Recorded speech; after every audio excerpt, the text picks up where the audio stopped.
Welcome to the deep dive.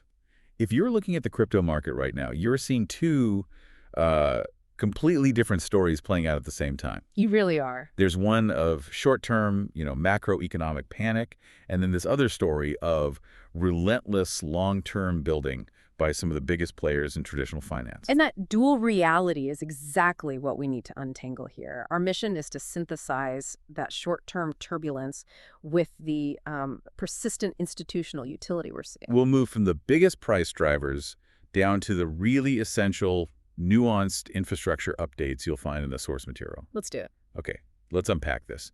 And we have to start with the market drivers. I mean, the biggest headline, the one setting the tone for all this volatility, is why Bitcoin has been so defensive lately. Yeah, we saw it retreat, below $103,000? I think it settled somewhere around $102,600. And the source is pretty clear. They lay the blame squarely on macroeconomic uncertainty. Well, what's so fascinating here is the market's its hypersensitivity to U.S. monetary policy. Exactly, the Fed. We saw this significant downturn because investors, they had to quickly adjust their expectations for a U.S. Federal Reserve interest rate cut. They had it priced in for December, right? It was almost a certainty. And when that likelihood started to wane, well, it just triggered a massive risk-off environment. And the way it dropped wasn't just simple selling, was it? It was amplified by liquidations. Oh, absolutely. When the price dropped, it forced all these leveraged long positions to close, which just accelerated the downward pressure. You have to look at the technical markers to really get the psychology. It failed to reclaim that key resistance level. It did, that crucial $107,000 level. It suggests weakness. So now everyone is just watching $100,000. That's the huge psychological support. And if that breaks? If that breaks, we're looking at a confirmation of some deep risk-off sentiment. It just reinforces Bitcoin's, mature correlation with global risk assets. This isn't 2017 anymore. Not at all. Crypto is firmly tethered to the macroeconomy. So that macro caution is just dominating the price, but it hasn't stopped the infrastructure build. And this is where the whole narrative splits. Completely. Which brings us to a massive story of institutional validation. Right. We're talking about the global funds network, Calastone. Right. Choosing the Polygon network for distributing tokenized assets. If you connect this to the bigger picture, it's huge validation for Polygon's whole enterprise focus. And Calastone isn't just some small player. Not at all. It connects thousands of financial institutions for fund management. By choosing Polygon, they're not just dipping a toe on the water, they are moving core fund infrastructure onto the chain. That is a serious commitment. So why Polygon? Why not, say, Avalanche or maybe a private version of Ethereum? And that's the key analytical point, isn't it? Polygon has been so aggressive about being enterprise ready. They offer institutional-grade tools like zero-knowledge proofs and solutions that allow for permissioned environments. Which is what TradFi needs for compliance. Exactly, for compliance, for segregating client data. This just signals their capabilities are seen as institutional grade and, crucially, scalable. The significance of that can't be overstated. The tokenization of traditional assets, everything from private equity funds to real estate, is seen by a lot of people as the single biggest long-term growth catalyst for the whole market. And this partnership is tangible proof. It shows institutional capital isn't just watching anymore, it's actively finding compliant ways into the ecosystem. Okay, moving from broad network adoption, let's drill down into specific asset classes. We're looking at a really strong precursor signal for a potential spot Chainlink ETF. Filed by Bitwise. Filed by Bitwise. And it's already appeared on the Depository Trust and Clearing Corporation, the DTCC records.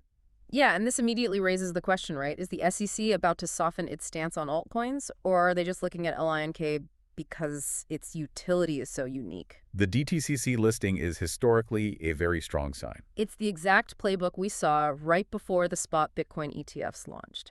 Now, we have to stress, this is not SEC approval. Absolutely not. But it certainly signals immense institutional demand for Chainlink. So for those of us who don't live and breathe DeFi plumbing, LNK is this critical decentralized Oracle service. You call it plumbing. So why is that utility so interesting to institutions and not just the currency? Because without oracles, the blockchain is blind, it can't see the real world. LNK is essentially the secure, tamper-proof bridge that feeds real-world data like stock prices, currency rates onto the blockchain, so smart contracts can actually do their job. I see. Institutions need those reliable data feeds for everything: derivatives, insurance, you name it. So they're interested in an ETF or Link because it's like buying a stake in the infrastructure that powers secure, decentralized financial agreements. That makes perfect sense. They want the utility layer. And speaking of critical real-world utility, let's shift over to South Korea. NH Non-Hyup Bank, one of their largest, is piloting stablecoin-powered tax refunds on the Avalanche blockchain. This might be the purest example of real-world public service utility we have in this whole stack of sources. That's pretty amazing. I mean, imagine a financial process as critical as a tax refund being made instant, transparent, and settled with stablecoins. It just shows the potential for massive efficiency gains in these mission-critical, government-linked applications. Yeah, and it contrasts so sharply with legacy banking systems, where a refund can take days, maybe weeks. This pilot really confirms that Avalanche can handle the kind of high throughput and reliability needed for a national banking process. The immediacy is hard to ignore. Now, that success story in Korea brings us to a bit of a cautionary tale in the UK. So while one country is adopting stablecoins, the Bank of England is pumping the brakes. Right. Deputy Governor Sarah Breeden warned that relaxing stablecoin rules too much could potentially destabilize the UK's entire financial system. The BOE is walking a very, very fine line here. On one hand, they want the UK to be a global crypto hub. But their main job is stability. Their primary job is maintaining financial stability. They're worried about systemic risk. I mean, if stablecoins become a primary way people transact and one big issuer fails, think a digital run on the bank, that panic could easily spread into the traditional banking sector. So they're demanding robust safeguards, stricter requirements for the issuers. It's all about finding that balance between innovation and protection. It is. Okay, let's transition to the political landscape in the U.S. Our sources confirm that crypto is now firmly on the political stage. Pro-XRP lawyer John Deaton has renounced his candidacy for the 2026 U.S. Senate race. And he's campaigning heavily on crypto regulation and, interestingly, cost of living issues. Which highlights just how mainstream crypto assets have become in U.S. politics. It's not a fringe issue anymore. It's a significant voter demographic. And Deaton's candidacy specifically targets that regulatory confusion and, what many in the industry feel is SEC overreach. They're demanding representation to get legislative clarity. Turning the whole regulatory debate into a central political issue. Exactly. The industry believes they're a voting bloc that can actually influence key races. Right. Now let's pivot to ecosystem health and the tech underneath all this. Starting with a pretty powerful endorsement from Ethereum co-founder Vitalik Buterin. He stated that decentralized finance, DeFi, is now a viable way of savings. This marks a huge maturation point. And Vitalik's reasoning, it all centers on Layer 2 solutions. These are the express lanes built on top of the main Ethereum highway. That's a great way to put it. They dramatically reduce transaction costs, the gas fees that used to make DeFi totally prohibitive for smaller investors. Which means DeFi yields are finally accessible to the everyday retail investor, not just the whales. Precisely.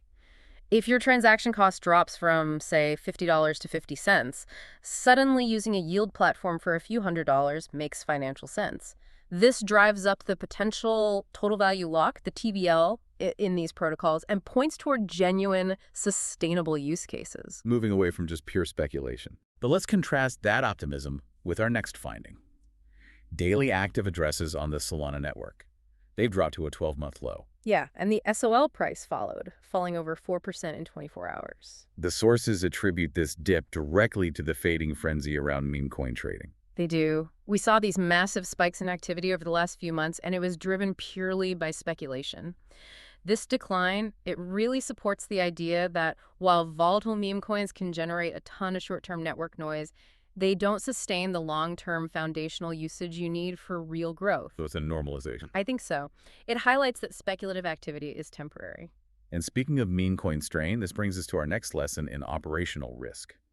Hyperliquid, a decentralized perpetual futures exchange, had to temporarily halt deposits and withdrawals. All because of intense trading speculation around a meme coin called Pypesera. Oh, the irony. A cat meme coin almost broke a major DX. It's incredible. But the incident really demonstrates that even highly sophisticated decentralized protocols are vulnerable to, unexpected operational strain and liquidity challenges when they're faced with that kind of extreme volatile volume. It's a very dramatic reminder that even decentralized systems need robust risk management.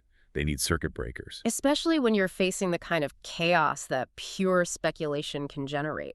It just underscores the ongoing need to build in safeguards to protect stability in user funds, even in the wild west of decentralized trading. Okay, finally, let's wrap with an infrastructure highlight.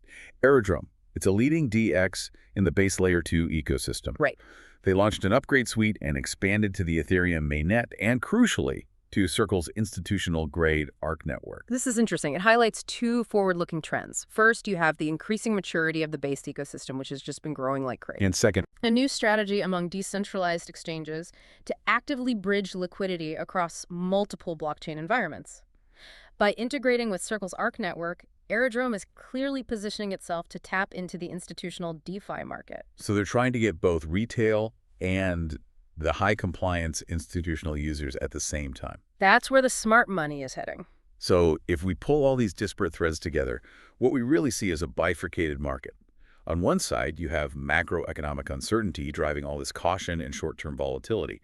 The BTC retreat, the SOL dip, the focus is fear. But the underlying foundations are just strengthening dramatically. The focus there is utility. We have accelerating real-world adoption, global funds moving to Polygon, that spot LNK ETF precursor, major South Korean banks piloting stablecoins for tax refunds on Avalanche. So the infrastructure build-out just continues, even when the price is under pressure. It continues unabated. Which leaves us with a final provocative thought for you to consider.